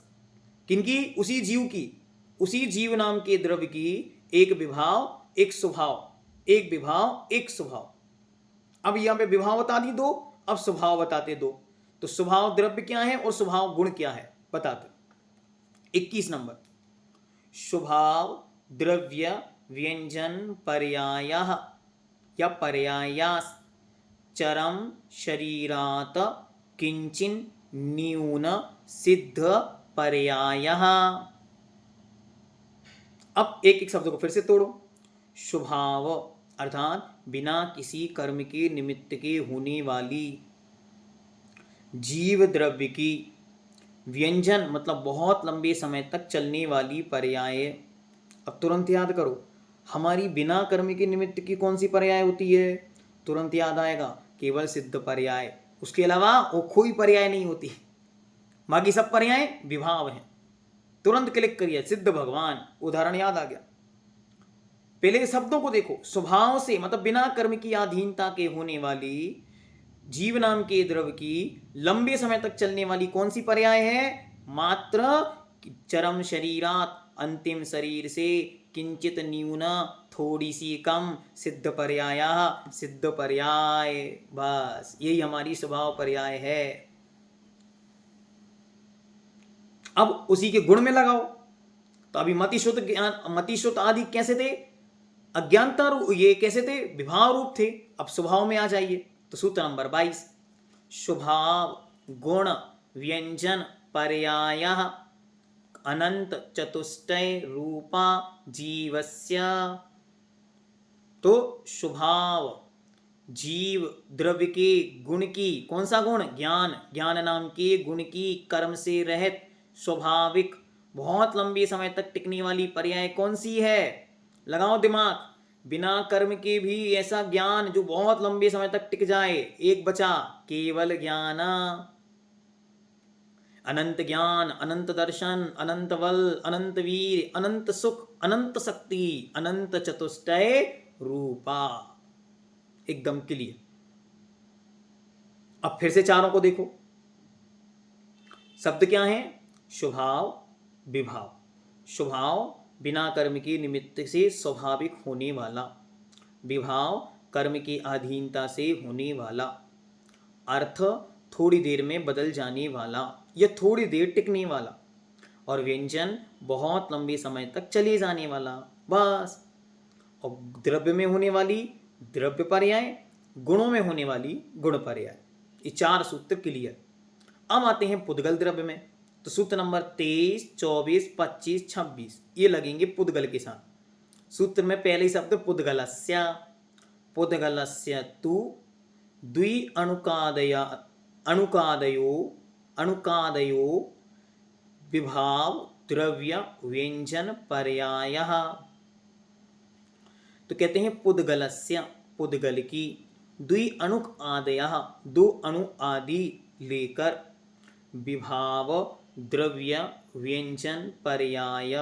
विभाव मतलब पर के निमित्त से होने वाली, क्योंकि यहाँ कर्म नहीं लगाना, क्योंकि ये पुद्गल है तो पुद्गल के तो कर्म होता नहीं, तो इसलिए पर के निमित्त से होने वाली। इसलिए हमने विभाव की जब डेफिनेशन बनाई थी तो सोच समझ के बनानी हर डेफिनेशन। तो विभाव की डेफिनेशन क्या बनाई थी? पर के निमित्त से या कर्म की अधीनता से या पराधीनता से होने वाली। तो यहाँ पे क्या लगाना? पराधीन, दूसरे की अपेक्षा। तो विभाव मतलब पर की अपेक्षा से पुद्गल द्रव्य की बहुत लंबी समय तक टिकने वाली पर्याय कौन सी है? तो कहते हैं स्कंद पर्याय। जितने भी घर बने हैं, मकान बने हैं, क्या है? ये एक परमाणु दूसरे परमाणु से तीसरे परमाणु से मिलता गया और ये ईंट रूप में, घर रूप में बनते चले गए। ये क्या है? 100-100 साल, 50-50 साल, 500-500 साल, 1000-1000 साल चल रहे हैं। व्यंजन पर्याय हो गए। अब आगे आते हैं। अब गुण की देखते व्यंजन पर्याय कौन सी है? तो रस रसांतर, गंध गंधांतर आदि। विभाव गुण व्यंजन पर्याय। विभाव मतलब पर के निमित्त से होने वाली, पुद्गल नाम के द्रव्य के गुण में होने वाली, लंबे समय तक टिकने वाली पर्याय कौन सी है? तो रस से रसांतर होना, एक रस का दूसरे रूप में बदल जाना। पर्याय गुण का दूसरे गुण में बदल जाना, गंध का दूसरे गंध में बदल जाना। जैसे चूना, चूना कैसा था? सफेद रंग का था। आपने लिया और थोड़ी सी हल्दी के ऊपर लगा दिया, क्या हो गया? लाल हो गया। क्या हो गया? वर्ण से वर्णांतर हो गया। आपने थोड़ा सा कोई एक रस लिया और उस, मानो दूध लिया, अच्छा मीठा मीठा दूध था, और उसमें 2 बूंद नींबू के डाल दिए, फिटकरी डाल दी, कैसा हो गया? स्वाद बदल गया, रस से रसांतर हो गया। तो रस से रसांतर होना, गंध से गंधांतर होना, वर्ण से वर्णांतर होना, यही पुद्गल की गुण की, पुद्गल के गुण की लंबे समय तक टिकने वाली, चलने वाली पर्याय है। अब स्वभाव में आ जाओ। ये तो विभाव थी, अब स्वाभाविक क्या है? तो स्वभाव के विषय में बताते। सूत्र नंबर 25, अविभागी पुद्गल परमाणु स्वभाव द्रव्य व्यंजन पर्याय। जो स्वभाव से है, द्रव्य की है, कौन से द्रव्य की? पुद्गल द्रव्य की। व्यंजन मतलब बहुत लंबी समय तक चलने वाली। अच्छा, ऐसी भी कोई पर्याय है? हाँ, अविभागी पुद्गल परमाणु, जो स्वभाव से है, उसको किसी के सपोर्ट की जरूरत नहीं है, जैसा था वैसा ही है, आज तक कभी भी किसी से नहीं मिला, इसलिए स्वाभाविक है। और बहुत लंबे समय से है तो स्वाभाविक हो गया। तो अविभागी मतलब जिसका कोई दूसरा टुकड़ा नहीं होता, ऐसा सबसे छोटा जो परमाणु है, उस परमाणु की जो अवस्था है वही उसका स्वभाव है। पुद्गल का सबसे शुद्ध स्वरूप क्या है? परमाणु। अब कहते हैं अन्न। तो गुण में देखो तो गुण क्या है? वर्ण रस गंध। पहले देखो, वर्ण गंध रस एक एक अविरुद्ध, स्पर्श द्वय स्वभाव गुण व्यंजन पर्याय। शब्द तोड़ना फिर से, वर्ण गंध रस एक एक अविरुद्ध, स्पर्श द्वय स्वभाव गुण व्यंजन पर्याय। स्वभाव से मतलब पर के अधीनता से रहित, गुण की बहुत लंबे समय तक चलने वाली पर्याय कौन सी हो सकती है? तो पहले तो ये दिमाग में क्लिक कर लो कि होगी तो केवल परमाणु में होगी, और तो किसी में होगी नहीं, क्योंकि स्वभाव पर्याय तो केवल परमाणु की होती है। तो परमाणु में पाए जाने वाले जो गुण हैं उनकी वो स्थिति बनती होगी। तो एक वर्ण, जो 5 प्रकार के वर्ण उनमें से कोई एक वर्ण होगा, ठीक है। फिर 2 प्रकार की गंध, उसमें से कोई एक गंध होगी। फिर जितने प्रकार के रस हैं 5 प्रकार के, उनमें से कोई एक रस होगा। और 8 प्रकार के स्पर्श में से अविरुद्ध कोई 2 स्पर्श होंगे। अविरुद्ध क्यों कहा? अविरुद्ध इसलिए कहा क्योंकि सर्दी होती है तो गर्मी नहीं होती, शीत होता है तो उष्ण नहीं होता, कोमल होता है तो कठोर नहीं होता।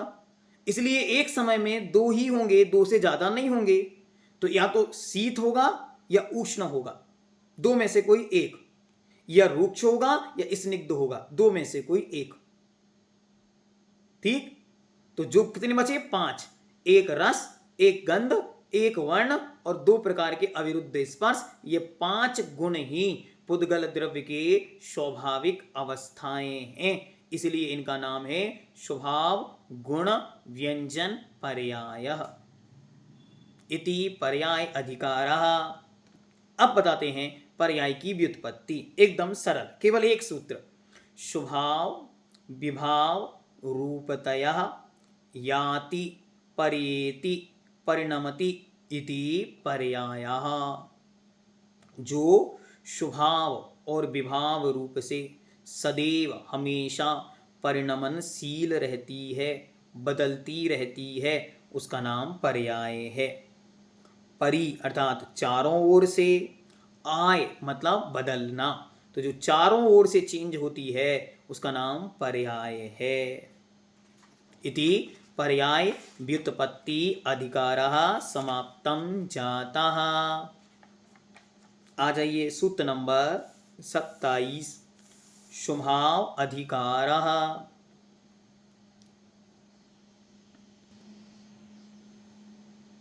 हाँ, अब स्वभाव अधिकारः, स्वभाव अधिकार को बतलाते हैं। तो सामान्य से स्वभाव क्या है? तो उन्हीं द्रव्य में जो गुण और पर्याय हैं उन्हीं के साथ उनके प्रत्येक के अपने अपने कुछ स्वभाव भी होते हैं। कैसे हैं, किस रूप में हैं? तो सामान्य से वह 2 प्रकार के हैं, सामान्य और विशेष। बस, तो यह भी मात्र 5 सूत्रों में आपको यह पूरा अधिकार पूर्ण हो जाता है। गुण पर्याय व द्रव्यम, गुण पर्याय वाला द्रव्य है। स्वभावः कथ्यन्ते, अब स्वभावों को कहते हैं। अस्ति स्वभावः, नास्ति स्वभावः, नित्य स्वभावः, अनित्य स्वभावः, एक स्वभावः, अनेक स्वभावः, भेद स्वभावः, अभेद स्वभावः, भव्य स्वभावः, अभव्य स्वभावः, परम स्वभावः। एते द्रव्याणाम एकादश सामान्य स्वभावः। यहाँ तक यह 11 प्रकार के सामान्य स्वभाव हुए। अब विशेष स्वभाव क्या है? चेतन स्वभाव, अचेतन स्वभाव, मूर्त स्वभाव, अमूर्त स्वभाव, एक प्रदेश स्वभाव, अनेक प्रदेश स्वभाव, विभव स्वभाव, शुद्ध स्वभाव, अशुद्ध स्वभाव, उपचरित स्वभाव। एते द्रव्याणाम 10 विशेष स्वभाव। इस प्रकार यह टोटल 21 प्रकार के स्वभाव हुए। 11 सामान्य स्वभाव और 10 प्रकार के विशेष स्वभाव। इनको आपको याद करने होंगे, चाहे तो कॉपी में लिखकर याद कर लें। ठीक है। अस्ति नास्ति, नित्य अनित्य, एक अनेक, भेद अभेद, भव्य अभव्य और परम। 11। ठीक, बहुत सरल है, एकदम ईजीएस्ट फॉर्म में। अगर किसी को याद हो जाए, एक बार में याद हो जाते। अस्ति नास्ति, नित्य अनित्य, एक अनेक, भेद अभेद, भव्य अभव्य और परम। अब इनकी डेफिनेशन भी आएंगी स्वभाव व्युत्पत्ति में, तो वो और सरल हो जाएंगे, एकदम सहज हो जाते। फिर ये 11 सामान्य स्वभाव हुए। अब विशेष क्या है? तो चेतन अचेतन, मूर्त अमूर्त, एक प्रदेश अनेक प्रदेश, विभाव, शुद्ध और अशुद्ध और उपचरित। ये आपको याद रखने कैसे? विशेषता से। विशेषता किन से आती है? तो चेतना से। विशेषता आती है अचेतना से, मूर्तत्व से, अमूर्तत्व से, एक प्रदेशी अनेक प्रदेशी, विभाव, शुद्ध और अशुद्ध, उपचार, इनसे आती है विशेषता। किसी भी चीज में जब विशेषता आनी होती है तो किन किन चीजों से विशेषता आती है वो आपको ध्यान में रखनी। और सामान्यता क्या है? सामान्यता इस रूप में है, अस्ति नास्ति, नित्य अनित्य, एक अनेक, भेद अभेद, भव्य अभव्य और परम। ये 11 सामान्य है। विशेषता क्या है? चेतन अचेतन, मूर्त अमूर्त, एक प्रदेश अनेक प्रदेश, विभाव, शुद्ध अशुद्ध और उपचार या उपचरित। अब किन के कितने होते हैं? तो कहते हैं जीव पुद्गलयो एक विंशति, जीव और पुद्गल के एक विंशति अर्थात 21 स्वभाव होते हैं। तो जीव और पुद्गल के तो पूरे के पूरे होते हैं, क्योंकि जीव और पुद्गल ही एकमात्र ऐसा द्रव्य है जो शुद्ध भी होता है अशुद्ध भी हो जाता है, इसलिए इनके पूरे गुण पाए जाते हैं, पूरे स्वभाव पाए जाते हैं। फिर कहते हैं अन्न में, अन्न की क्या व्यवस्था है तो बतलाते हैं। चेतन स्वभाव, मूर्त स्वभाव, विभव स्वभाव, अशुद्ध स्वभाव, उपचरित स्वभाव, एतैर विना धर्मादि अर्थात धर्माकाशानाम त्रियाणाम षोडश स्वभाव संति। अब 21 में से 5 छोड़ने हैं। कौन से 5 छोड़ने? चेतन, मूर्त, विभाव, अशुद्ध और उपचरित। इनको छोड़कर धर्म, अधर्म और आकाश, इनके इन तीनों के 16 स्वभाव होते हैं। मतलब जो धर्म, अधर्म और आकाश हैं उनमें चेतना नहीं पाई जाती, उनके मूर्तपना नहीं होता, क्योंकि वे अमूर्त होते हैं, वे अपने स्वभाव से विभाव में नहीं जाते, फिर भी कभी अशुद्ध नहीं होते, और जो उसमें अशुद्धि नहीं उसके कोई उपचार नहीं। क्लियर हो गया? अच्छी तरह याद करो, दिमाग में सेट कर लो। पहले 21 लाइन से, फिर 21 में से चेतना नहीं पाई जाती इनमें चारों में, फिर मूर्तपना नहीं पाया जाता, विभाव नहीं पाया जाता, स्वभाव नहीं पाया जाता, उपचार नहीं पाया जाता। लेकिन काल द्रव्य में एक और विशेषता है। क्या विशेषता है? तो कहते हैं तत्र बहुप्रदेशत्वं विना कालस्य पंचदश स्वभावा। और वहीं काल में, क्या उस काल में? वहीं काल में बहुप्रदेशत्वपना, बहुप्रदेशीपना से रहित पंचदश स्वभावा, 15 स्वभाव पाए जाते हैं। जो आपने द्रव्य संग्रह पढ़ा था, वहां पढ़ा था कि काल तो पंचस्तिकाय में नहीं आता, उसके बहुप्रदेशीपना नहीं होता, तो उसके एक स्वभाव वो भी कम हो गया। तो चेतना, मूर्त स्वभाव, विभाव, अशुद्ध, उपचरित और बहुप्रदेशीपना, इनको छोड़कर 15 स्वभाव पाए जाते हैं। एकदम क्लियर विषय। 21 स्वभाव दिमाग में सेट करो। जीव और पुद्गल के 21 होते हैं, धर्म, अधर्म, आकाश, काल के 16 होते हैं। 5 छोड़ने हैं, तो कौन कौन से छोड़ने हैं इनको दिमाग में सेट करो। चेतन छोड़ना, मूर्त छोड़ना, विभाव छोड़ना, अशुद्ध छोड़ना, उपचार छोड़ना, क्योंकि ये शुद्ध ही रहते हैं, अशुद्ध नहीं होते हैं, तो इसलिए विभाव नहीं है, अशुद्धि नहीं है, उपचार नहीं है, ये अमूर्त ही है, मूर्तिक नहीं होते हैं, अचेतन ही है, चेतन नहीं होते हैं। अब आते हैं काल पर, तो काल के हैं 15, क्योंकि काल बेचारा और स्पेशल है, वो कभी भी बहुप्रदेशी नहीं होता, एक एक के जे ठिया हो एक एक का, इसलिए हुआ कभी भी बहुप्रदेशी पने को प्राप्त नहीं होता, तो उसके एक कम और हो गया, तो बचे 15। अब कहते हैं कि इनकी डेफिनेशन क्या है एक एक स्वभाव की, तो उन्होंने 21 स्वभावों की 21 डेफिनेशन यहां पर अच्छी तरह से दी हैं, तो आइए एक बार उनको भी देख लेते हैं। स्वभाव व्युत्पत्ति अधिकारः, तो जिस द्रव्य को जो स्वभाव प्राप्त है उससे कभी भी च्युत नहीं होना अस्थि स्वभाव है। जिसका जो स्वभाव है वह कभी भी उससे रहित नहीं होता, ये उसका अस्थि स्वभाव हो गया। पर रूप नहीं होना ये नास्ति स्वरूप है। जो अपने में है वो कभी दूसरे रूप नहीं होता। पर स्वरूप नहीं होना, जैसे ज्ञान नाम का गुण है हमारे जीव के, चेतना है, वो अचेतन रूप नहीं होती, तो चेतना रूप ही बने रहना यह उसका स्वभाव है। फिर अपनी अपनी नाना पर्यायों में वह यह वही है। इस प्रकार द्रव्य की प्राप्ति नित्य स्वभाव है। अपने गुण उसमें हमेशा उसी रूप में बने रहना, ये उसका नित्यपना है। उस द्रव्य का अनेक पर्याय रूप परिणमित होने से अनित्य है। एक ही द्रव्य अपनी अपनी अनेक पर्यायों में भ्रमण करता है, इसलिए वह हमेशा मिटता रहता है, इसलिए अनित्य है। संपूर्ण स्वभावों का एक आधार होने से एक स्वभाव है। जितने भी स्वभाव है वे सब एक के आधार से हैं। जैसे हमारे अंदर अनंत गुण हैं, लेकिन वे सारे गुण कैसे हैं? एक जीव के अधीन होने से वे एक स्वभाव वाले हैं। फिर एक ही द्रव्य के अनेक स्वभावों की उपलब्धि होने से अनेक स्वभाव है। एक में ही अनेक स्वभाव होने से अनेक स्वभावी है। गुण गुणी आदि में संज्ञा, संख्या, लक्षण और प्रयोजन की अपेक्षा से भेद स्वभाव है। एक ही आत्मा है और उस आत्मा में एक ही, मानो हम जीव नाम के द्रव्य हैं, ये हमारी संज्ञा हो गई। हमारी संख्या, ज्ञान अलग, दर्शन अलग, सुख अलग, वीर्य अलग। लक्षण, तो उनके सबके लक्षण भी अलग। ज्ञान जानता है, दर्शन देखता है, सुख आनंद की अनुभूति देता है, वीर शक्ति रूप में। उनके प्रयोजन सबके अलग अलग प्रयोजन है। इनकी अपेक्षा सारे गुण अपने आप में भेद रूप हैं। ये भेद स्वभाव हो गया। फिर गुण गुणी का एक स्वभाव में होने से अभेद स्वभाव है, और सबके सब एक साथ रहते हैं। ऐसा नहीं कि ज्ञान आज आया दर्शन कल आएगा, ऐसे नहीं होता। सारे स्वभाव एक साथ मौजूद हैं, इसलिए वे अभेद स्वभाव है, उनमें कोई भेद नहीं होता। ये दोनों शब्द हमको नए हैं कि हम लोग भव्य और अभव्य का अर्थ कैसे पढ़ते हुए मोक्ष जाने वालों की अपेक्षा, वो यहाँ अर्थ नहीं है। यहाँ होने वालों की अपेक्षा कैसे, तो भावी काल में पर अर्थात आगामी पर्याय रूप होने से भव्य स्वभाव है। अभी मनुष्य त्रियंश होने रूप, देव होने रूप, सिद्ध होने रूप, उसमें पर्याय की शक्ति है, परिणमन की शक्ति। भव्य मतलब होना, ठीक।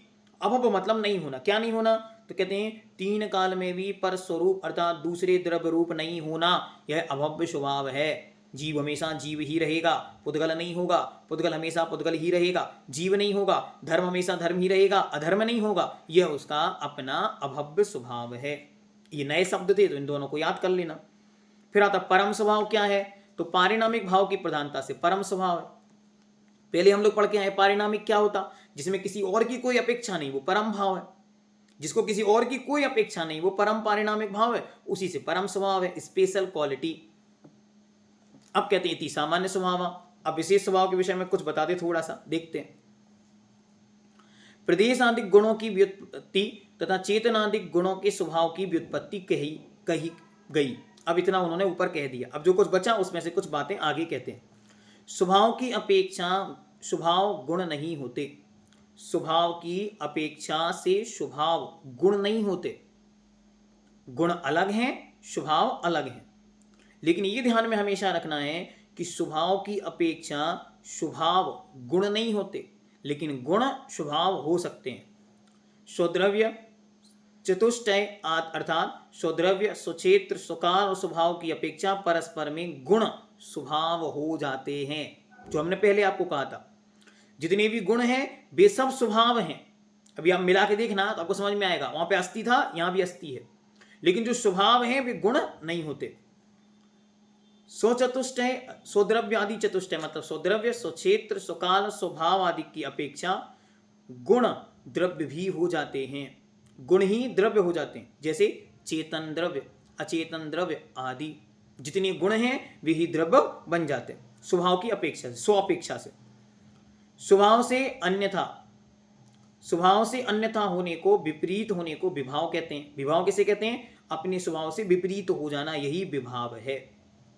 जो जिसका स्वभाव था उस स्वभाव से पर रूप हो गया, इसी का नाम विभाव है। केवल भाव, अमिश्रित भाव शुद्ध स्वभाव है। इस स्वभाव के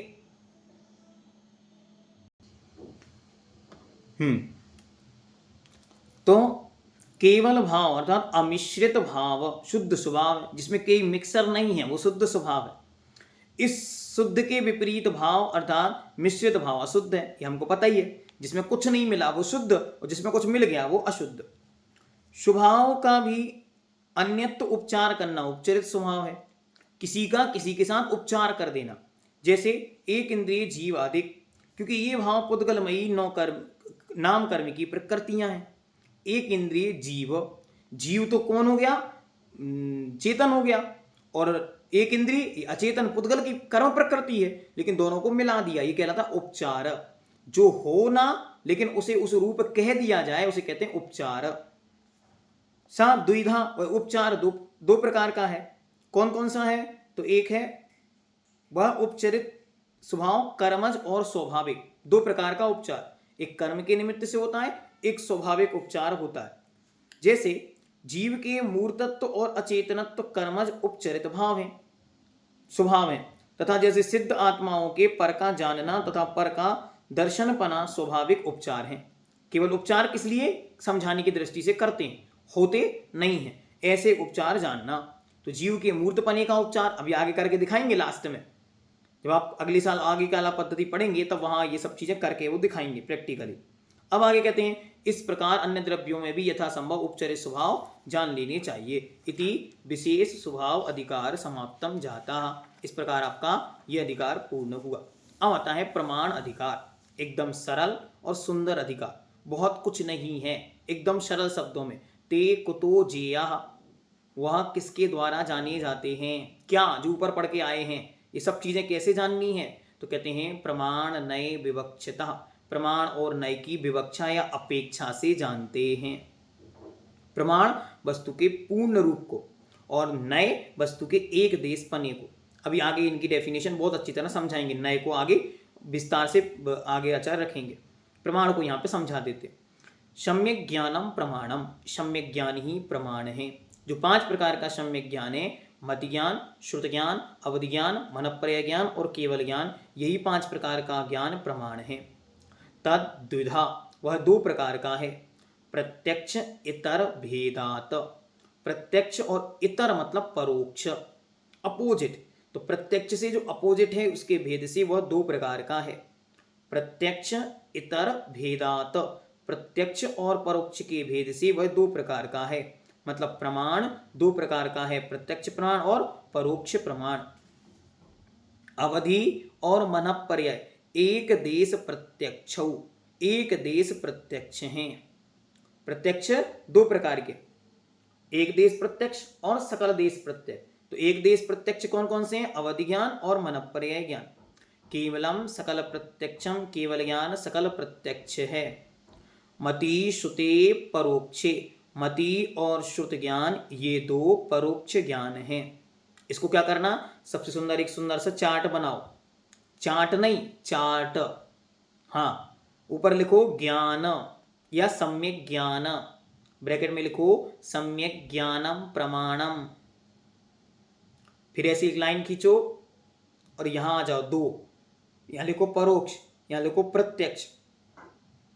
परोक्ष के नीचे फिर 2 लाइनें खींच के इसे यहां पे लिखो मति, यहां श्रुत। परोक्ष के नीचे आओ, 2 लाइनें फिर खींचो, एक एक, यहां लिखो विकल, यहां लिखो सकल। विकल के नीचे फिर 2 लाइनें खींचो, एक तरफ लिखो अवधि ज्ञान मनःपर्यय ज्ञान, वहां लिखो केवल ज्ञान। डन। इति प्रमाण अधिकार। अब प्रमाण व्युत्पत्ति अधिकार। हाँ भैया जी समझ नहीं आ रहा, पढ़ नहीं पा रहे थे, इतने दिन निकल गए इसलिए तो। अब बता रहे कितनी देर में पूरा हुआ। हाँ 1 घंटा 32 मिनट होने को आ गए। चलो अब प्रमाण व्युत्पत्ति। प्रमाण व्युत्पत्ति क्या है, तो कहते हैं सकल वस्तु ग्राहकम प्रमाणम प्रमीयते परिच्छिद्यते वस्तु तत्त्वम एन ज्ञानेन तत्प्रमाणम। जो संपूर्ण वस्तु को ग्रहण करता है उसका नाम प्रमाण है। वस्तु के एक देश को ग्रहण करना नए, और वस्तु को पूर्ण रूप से ग्रहण करना प्रमाण। क्या करता है, जिस ज्ञान के द्वारा वस्तु को अच्छी तरह जाना जाए, भाई ज्ञान ही प्रमाण है। जिस ज्ञान के द्वारा वस्तु स्वरूप जाना जाता है, निश्चयते निश्चित किया जाता है, वह ज्ञान प्रमाण है। तद्दुधा, वह 2 प्रकार का है। सविकल्प इतर भेदात, वह प्रमाण 2 प्रकार का और भी है। कौन सा है, तो सविकल्प और निर्विकल्प। सविकल्प कैसा है, तो कहते हैं सविकल्पम मानसम, जो मन से उत्पन्न होने वाला है वह सविकल्प है। तच्चतुर्विधम, वह 4 प्रकार का है। मति श्रुतावधि मनःपर्यय रूपम। मानस अर्थात विचार या इच्छा से रहित ज्ञान सविकल्प ज्ञान है, और इच्छा से रहित ज्ञान निर्विकल्प ज्ञान है। अच्छी तरह याद कर लो, जो इच्छा से सहित है वो सविकल्प ज्ञान है, इच्छा से रहित है वो निर्विकल्प ज्ञान है। तो मति श्रुत अवधि और मनःपर्यय, ये जो 4 ज्ञान हैं ये कैसे हैं, इच्छा से युक्त हैं। और एक है जो इच्छा से रहते हैं, निर्विकल्पम मनोरहितम केवल ज्ञानम, मन रहित अथवा विचार या इच्छा से रहित निर्विकल्प ज्ञान मात्र केवल ज्ञान है।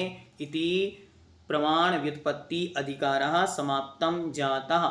इस प्रकार 1 घंटा 35 मिनट में आपने इस वर्ष की 5म वर्ष के अंतर्गत आने वाली आलाप पद्धति का पूर्ण विषय कंप्लीट किया।